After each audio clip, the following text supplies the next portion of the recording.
Eh ben, le projet de la serre, en fait, consiste Sébastien Duché, professeur de sciences et vie de la Terre.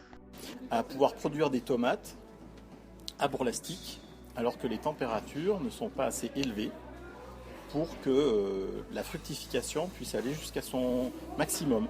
Donc si on laissait sans serre, on ne pourrait pas obtenir de tomates.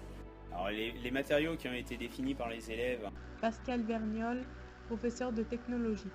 sont essentiellement l'aluminium pour la structure et au niveau des vitrages, c'est du plastique type plexiglas.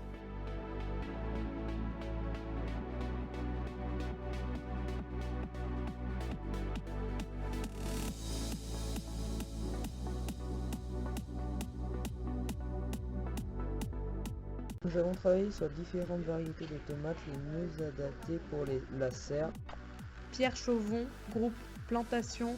ainsi sur les différents types de travaux, semis, repiquage, plantation. Lors de la première séance, nous avons fait le schéma de la serre à l'échelle en 20e.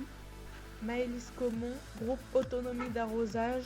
Puis la deuxième séance, nous avons représenté le réservoir sur SolidWorks. Donc notre groupe, nous avons commencé par réfléchir sur un système pour pouvoir refroidir l'air ambiant dans la serre. Ludovic Bournex, groupe Régulation de température, élève de 4e. Donc on a cherché 4 idées et donc on a trouvé 4 idées, on a voulu ensuite les comparer et on en est venu à la conclusion que nous allons mettre en place un système d'ouverture des fenêtres automatiques et d'une ventilation. Et donc aujourd'hui sur cette heure nous avons travaillé sur le système pour que les fenêtres puissent s'ouvrir toutes seules dès que la température dépasse un certain seuil. Et donc notre but est de faire baisser la température dès que celle-ci est trop haute.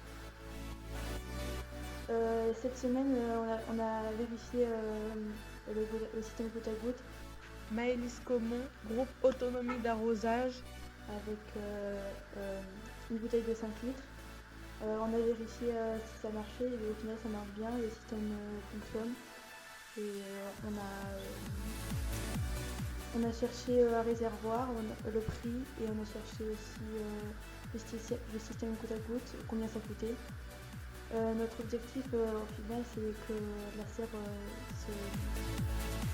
s'arrose automatiquement.